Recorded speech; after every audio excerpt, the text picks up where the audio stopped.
टोळक्याने फळ विक्रेत्यावर जीवघेणा हल्ला केल्याची घटना जेल रोड भागात घडली आहे. धारदार कोयते घेऊन केलेल्या या हल्ल्यातून तरुणाने प्रसंगावधान राखून पळ काढल्याने त्याचे प्राण वाचले. या प्रकरणी नाशिक रोड पोलीस ठाण्यात 6 जणांसह इतरांविरुद्ध गुन्हा दाखल करण्यात आला आहे.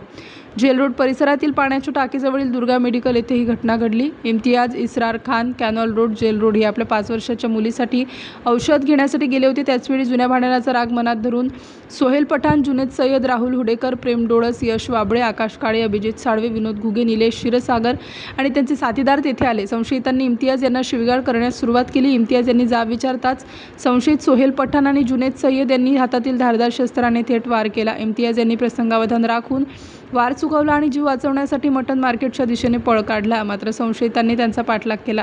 पळत पळत Imtiaz jail road mutton market परिसरात पोहोचले. तेथे नागरिकांची गर्दी असल्याने संशयित तेथून पसार झाले.